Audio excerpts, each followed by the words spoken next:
અરે બાપુ, જ્યાં ધર્મ ધ્રુજો ને પુરુષ નથી પૂગ્યો ને ત્યાં દેશની આબરૂ દીકરીઓ રાખી છે. મારા બાપ, તમારે ઇતિહાસ ખોલીને જોવાની છૂટ ને તમે કહો તો તમને હવાર સુધી દાખલા આપો.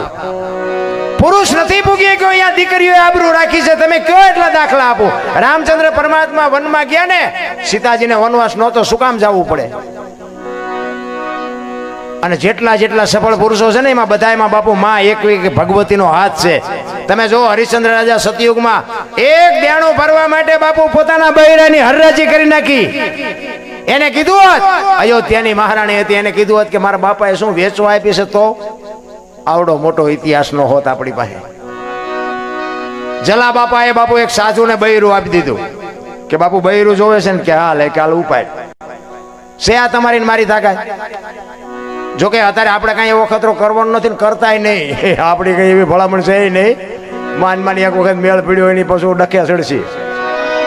એટલે મહાપુરુષોએ કીધું કળિયુગમાં કેવલ નામ આધાર, જે સદગુરુ મારા નામ આપે ને એ નામના આધારે હાલ્યા જાઓ. કેવલ નામ આધાર, નામ સમો વડે કોઈ નહીં. જપ તપ તીર્થ ને યોગ, નામે પાતક છૂટીએ નામે નાશે રોગ. કાંઈ કરવાનું નથી. સગાળ સાહેબ બાપુ દીકરો કાપ્યો, તેથી સાધુએ કીધું કે હવે તમે વાંચ્યા થઈ ગયા. ટૂંકમાં કહું કે મારે ખાવું નથી. અને તેથી બાપુ સગાળ સાહેબ ભાંગીને ભૂકો થઈ ગયા ને, તેથી એક વાણિયાની દીકરી રણચંડી બને અને સગાળ સાને કહે છે કે તમે બેહી જાઓ, હવે લગામ લાવો મારી પાસે. બાપુ એક વાણિયાની દીકરી કેવી રણચંડી થઈ છે. અને એ અખિલ બ્રહ્માંડનો માલિક આમ હાલતો થયો અને એને બાપુ જોગમાં આડી ફરી હો કે બાપુ બેહી જાઓ, જમ્યા વગર નથી જવાનું. ખડકી આડી કરી. કેવું ચિત્ર છે એ કે બાપુ દીકરો જોઈ છે ને બીજો એ કે બેહી જાઓ, મળી જાય, બધું મળી જાય છે. બાકી હવે જમ્યા વગર જવાનું નથી. શું કામ કે આ પડમાં ઉતર્યા પછી માથું કાઢવું પડે તોય ભલે, અને કદાચ આંતરડા કાઢવા પડે તોય ભલે. હવે તો ખેલ ભજવી લેવાનો છે. અખિલ બ્રહ્માંડનો માલિક બાપુ ધ્રુજવા માંડ્યો કે આ જોગમાયા શું કરશે. અને તેથી ઈ ભગવતી જોગમાયા ચંગાવતી સાધુ પાસે જઈને કહે છે એક વખત મારી માથે હાથ મૂક એટલે હું તને મારો બાપ જાણું ને પછી હું મારો ખુલાસો કરું. અને પછી ચંગાવતી કહે છે કે બાપ જાણી તને કહું છું બાવા, મારા પેટ છે મહિના 5, આશરો સીતારામનો આય કોઈ ન જાય નિરાશ. હવે બેઠો થઈશ માં બાવા, તને જમ્યા વિના નહીં દઉં જાવા. આમ કટાર કરી અને પેટમાં મારવા ગઈ ને ભગવાન સોંટી ગયો. બસ કર માં, બસ કર. ઈ દીકરીને ઈ આપણી માવડિયું ભલામણા. એટલા માટે હું આજની દીકરીઓને બહેનોને, કદાચ મારી ભાષા કડવી લાગશે કે અમારા પૈસાથી વાપરી છે ને આને શું બળતરા થતી છે, હું પૈસા વાપરો છે એની બળતરા નથી કરતો.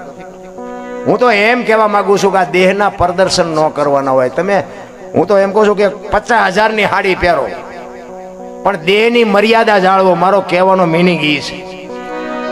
ફેશન ફેશન ફેશન આપણે એમ થાય ઓહો હો 10,000ની હાડીઓ હોય ને આ ખંભે પડી હોય અને હું એટલે ખીલકોડીના પૂંછડા જેવા સટિયા હોય વાંહે આવડા ગામથી નામથી નામ. અરે તારો વેતો આમાં હું શિવાજી મહારાણા થાય ભલા મને.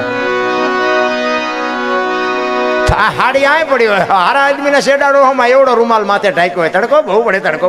આ હાડી હોય ને મારી માં હાથ પેટીના નામ ઉજળા થાય. શું દેખાડવું છે, શેનું પ્રદર્શન છે, શું સાબિત કરવા માંગો છો? મને તો આ એક મારી વરાળું છે, બાકી જાણે છે બધાય. આ તો હું એક કહેવા ખાતર કહું છું કે હું કહું દુનિયા સુધરી જાય એવું નથી, પણ હું તો એટલા માટે કહું છું કે આજે બાપુ ગંગા સતીન પાનબાઈ જેવી દીકરીઓ થાય ને મહારાણા પ્રતાપ ને શિવાજી જેવા દીકરા થાય, પણ એવી ખુમારી માને હોવી જોઈએ. છત્રપતિ શિવાજી મહારાજ વિજાબાઈના ઉદરમાં હતો ને તેથી માને ખબર નહોતી કે મારા પેટમાં દીકરો છે, પણ એને એટલી ખબર હતી કે સંતાન છે. એ મારું સંતાન ને બાપુ એને રામાયણ ને ગીતા ઓગાળીને પાઈ દીધી હતી કે મારું સંતાન કોઈ દી માયક આંગળું ન થાય, મારું સંતાન આપને ટેકો દેવું થાય એવી ખુમારી માને જોવે. એટલા માટે હું કહું છું બેનું ને ખાઓ પીવો વાપરો, પણ ઉદરમાં સંતાન હોય ને રામાયણના ગીતાના બાબુ બબે પાના વાંચો ને જો બાપુ એનો પ્રભાવ ન પડે તો હું આ ભજન ગાવાનું બંધ કરી દઉં. કોઈ દી માયક આંગળું સંતાન થાય જ નહીં. વહુ હારો ભેગા પાણી પૂરીઓ ખાતા હોય તો અહીંયા પરજા જેવી થાય. ઈ અવાડા બંધવે, ઈ અવાડા ખોદે એવી થાય, એમાં કઈ ન હોય. એક બાપા નથી બહાર કેમ ગયા તે હાંજ પડી ને તો કે મારે હવે ઘરે જવું. ઓલો ઘર ધણી કે પણ હું 4 દીકરા છે ને ઘર ઘર કરો છો. એક મણનો નિયાકો મૂકીને કે જો હારો એક કોક દે 4 ને ગુડવા છે લ્યો શું કરવા, 4 હોય 40 હોય શું કરવાના હે?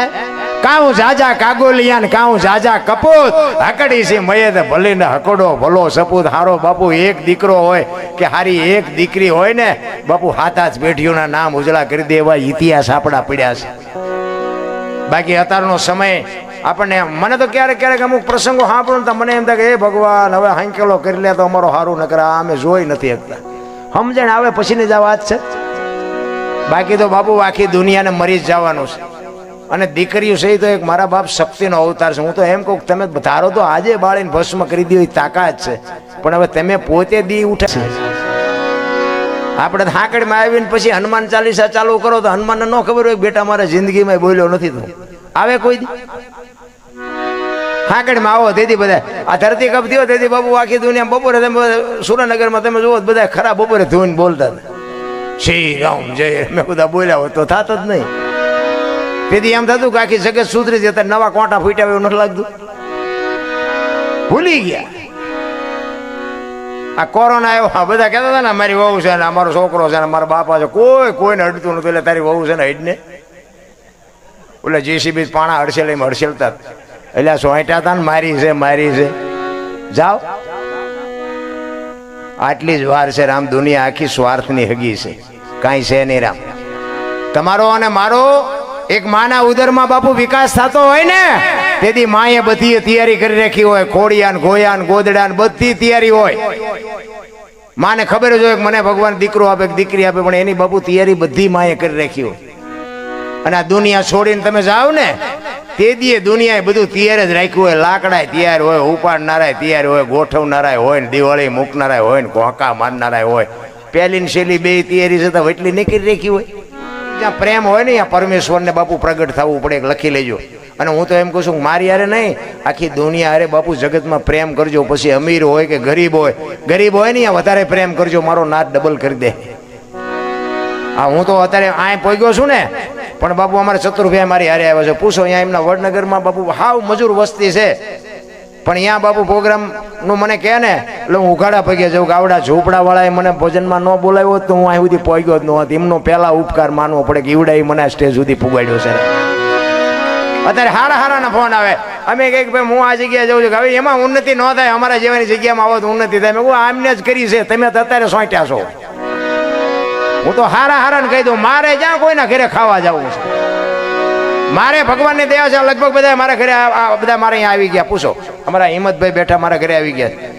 વાહન મકાન રૂપિયા જમીન દીકરા વહુ વાહન બધું ગાયું ભેંસું ઘોડા બધું છે, કાંઈ ઘટતું નથી. અને ઓલો દે ને તેથી ભૂખ ભાંગે. બે હાથ વાળા શું મને દેવાના હતા ભલા મારા. પણ મારું દિલથી ભજન હોય ને બાપુ એમાં તમે નો આંગળી મૂકી શકો. કારણ કે હું તો આ મારા હાટું મથું છું. આ તો ગંગા હાલી જાય, પીવો ન પીવો તમારી મોજ. અમને જેટલું આપ્યું છે એટલું અમારે પીરસી દેવું પડે કે અમને કોઈક સાંભળવા તો બેઠા છે અહીંયા, અમને કોઈ સકાને નથી લેતા. અમારા પ્રેમની વસ્તુ મારો કહેવાનો, તમે રાતના 2 વાગે તમારા ઘરે આવો અને તમારી શેરીનું કૂતરું તમને જોઈને જો પૂંછડી ન પટપટાવે મરી જવાય. કૂતરું નથી ઓળખતું, જગત શું ઓળખે ભલા માણા. હે કૂતરાને ખબર પડે કે મારો માલિક આવ્યો. આમ કૂતરું તમારો પગનો ઘરકો થાય ને એટલે આમ જોવે પછી હુઈ જાય કે આ તો ઓલો લુખેશ છે, એને છે બટકું રોટલો નાખ્યો છે. કૂતરાને ખબર પડે છે રામ. આપણને જોઈને બાપુ કૂતરું આમ ગળા સુધી ઊભું ન થઈ જાય કે મારો ધણી આવ્યો. બાપુ આનું નામ પ્રેમ કહેવાય.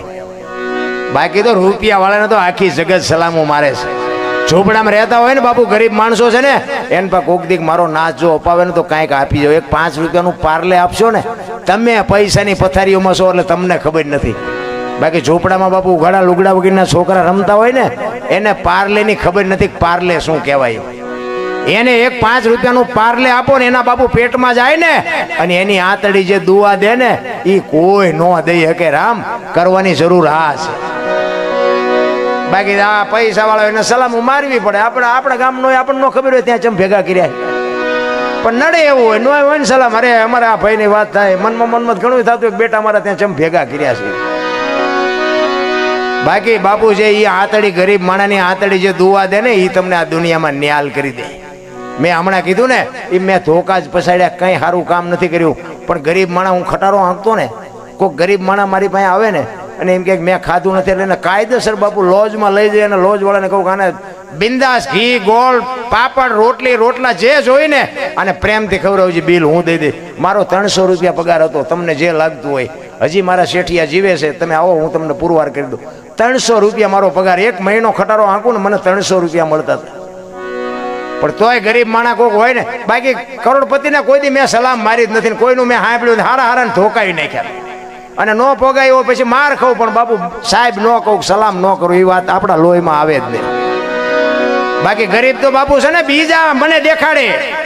કોઈ ગરીબ માણસ તમારી પાસે આવે ને તો તમે મને ભાળો ને એટલે એમ કે અમારી પાસે નથી, ઓલો રહ્યો ને એની પાસે જા, અને મારી પાસે મોકલે. અને બાપુ મેં એવા, આ તો કહેવાય નહીં આવું, એ મારા માટે મેં કર્યું છે, પણ મારો કહેવાનો મિનિંગ કે ઈ મેં કર્યું છે ને એટલે હું આટલે સુધી છું. તમે કોઈ ગરીબ માણસની આતડી ઠારજો બાપુ, જિંદગીમાં કોઈ દી તમને મારો નાથ કોઈ દી મોળા ન પડવા દે. મારો હિસાબ ઈ જ કે હારું કોક મેં કીધું આપણે બાપુ ખાઈ પીને આનંદ કરી છે. બાકી તો તમે જુઓ ઝૂંપડામાં રહેશે ને પંખો નથી, લાઇટ નથી, ફ્રીજ નથી, ખાટલો નથી, ગાડલું નથી, બારી બારણા નથી, તોય બાપુ હિલોળા કરે છે. અને એમાં બાપુ આ હાથે માઠેમ કે આ દિવાળીનો તહેવાર છે. મેં તો મારા દીકરાને મેં કીધું, મેં કોલા ઝૂંપડામાં રહે ને એને મેં થોડાક 500 રૂપિયાના ફટાકડા દઈ આવજે. મેં મારા દીકરાને કીધું. એમને દિવાળીનો શોખ ન હોય, હાવ નકરા બજારા કપડા વગીરના હોય તો એ મારા તમારા છોકરા ફોડતા હોય બજાર આમ તાકી રહ્યા શું કરે. બાકી આ સિટીમાં પૈસા વાળાના છોકરા હોય ને એ 2 રૂપિયાના ફટાકડા લાવે, પણ ફોડી ન કે ફોડવા હાટું ઝૂંપડામાં હાકરે. ઓલે અમને પૈસા આપ્યા છે ને ભગવાને આમને જીગીર આપી, એટલે એ તો તરાજુ લઈને બેઠો, એને બધી ખબર છે કે આ ભલે ભાઈ વાળો લાવ્યો પણ આ ફોડી નહીં હાકે. એટલે ઓલે ઝૂંપડામાં તમે ફોડી, હા લાય બાકા નો શું ફૂટે. એ સળ લઈને દિવાળી મૂકે ને ફોડે ને એટલે ઓલો એમ રાજી થાય કે આ ભાઈડે ફોડ્યો, ઓલો એમ રાજી થાય કે ઓલો ભાઈ વાળો લાવ્યો એ ફૂટ્યો. આનું નામ ઈશ્વર. ઈશ્વર ક્યાં તમારે ગોતો છે? મને તો એમ થાય કે આ તમારે મને એમ થાય કે આટલા બધા બેઠા ઈશ્વર જ બેઠા લ્યો. તમને મારામાં ન દેખાતો એ તમારો પ્રશ્ન છે, મને તમારા બધા એમ ભગવાન દેખાય છે. બોલો ને મેં ક્યાં તમને લોન આપી છે? હું બોલું છું તમે સાંભળો છો? પૈસા આપ્યા મેં? આનું નામ જ ઈશ્વર છે. બાકી ઈશ્વર કાંઈ ગોતવા જવા મેળ નથી. મેં ખટારો આંક્યો ને આખી દુનિયામાં રખડ્યો. બધા એક જગ્યાએ અમે ગયા ને થાય કે અંદર આમ ગયા ને થાય કે 10 રૂપિયા આપો. શેના? એ કે ટોકરો વગાડવાનો. મેં કહ્યું અમારા રામજી મંદિરમાં 4 ટીંગાય ધરાઈશું તો નહીં વગાડવી, કઈ મારી પાસે જરૂર નથી આપણે જવાની. ગોકુળમાં ગયા હતા, હા અમારા ચતુર્ભાઈ સાક્ષી જો અમારે હારે હતા, પૂછો તમારે પૂછવું હોય તો. અમે ગોકુળમાં ગયા ને 4-5 ભાઈબંધો ફરવા ગયા હતા. એક રૂમમાં બાપુ બેઠા હતા. મેં કીધું માલપા કઈ છે દર્શન કર્યું? તમે માલપા ગયા એક નાનો હિંડોળો ને કૃષ્ણ ભગવાનની મૂર્તિ, એક બાપુ બેઠા હતા. એ કે બેસી જાઓ. અમે બધા બેસી ગયા. મેં કીધું કઈક સારી વાત કરશે. એ કે 100 રૂપિયા લાવો. શેના? એ કે કાનુડા ને હિંચકો નાખવાનો. તો મેં કીધું અમારા 100 રૂપિયા બગડે ને કાનુડા ની નીંદર બગડે, ભલે હું તો.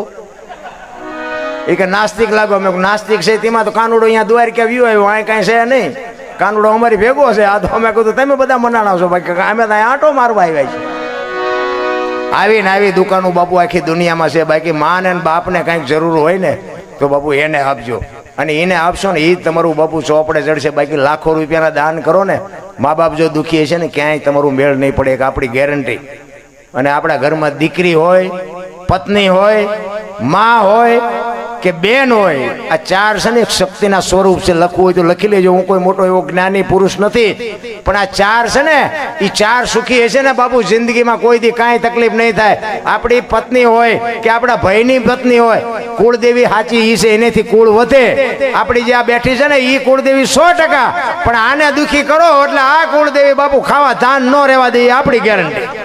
કુળદેવી આપણી છે ને, ઘણા નથી કહેતા કોઈક દીકરાને લગ્ન થયા હોય ને પછી દીકરાની વહુ આવે ને 80 વર્ષની ડોસ્યું હોય ને, આમ એકા બીજું આમ લીંબુ જેવડા અંબોડા કરીને એકા બીજું હાલતો ઓલો છોકરાને બહુ ચેટલું લાવી, હાલતો જોઈ આવી.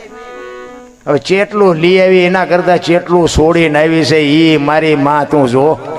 હે આ દુનિયામાં જેની જન્મ ભૂમિકા છોડી દે, માતા પિતા છોડી દે, પોતાનો કુટુંબ પરિવાર છોડી દે અને બધું બાપુ છોડી અને તમારા મારા પારકા પોતાના કરી દે, તોય હજી દુનિયા એમ કહે છે કે શું લઈને આવી.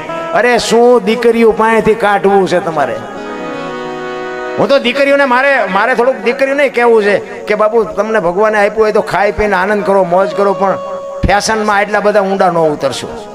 ક્યાંક ક્યાંક તો આપણે જોઈએ છે ને, જોકે આપણે તો સારું છે, બાકી મોટી સિટીઓમાં જઈને આમ હાલ્યા આવતા તો આપણને ખબર નથી પડતી કે બેન હાલ્યા આવે છે કે ભાઈ હાલ્યા આવે છે. આટલી બધી ફેશન કરવાની ક્યાં જરૂર છે? દેહના પ્રદર્શન હોય મારા બાપ. અરે બાપુ, જ્યાં ધર્મ ધ્રુજો પુરુષ નથી પૂગ્યો ને ત્યાં દેશની આબરૂ દીકરીઓ રાખી છે મારા બાપ. તમારે ઇતિહાસ ખોલીને જોવાની છૂટ ને તમે કહો તો તમને હવાર સુધી દાખલા આપો. પુરુષ નથી પૂગી ગયો, અહીંયા દીકરીઓએ આબરૂ રાખી છે. તમે કયો એટલા દાખલા આપો. રામચંદ્ર પરમાત્મા વનમાં ગયા ને, સીતાજીને વનવાસ નહોતો, શું કામ જવું પડે? અને જેટલા જેટલા સફળ પુરુષો છે ને એમાં બધામાં બાપુ માં એક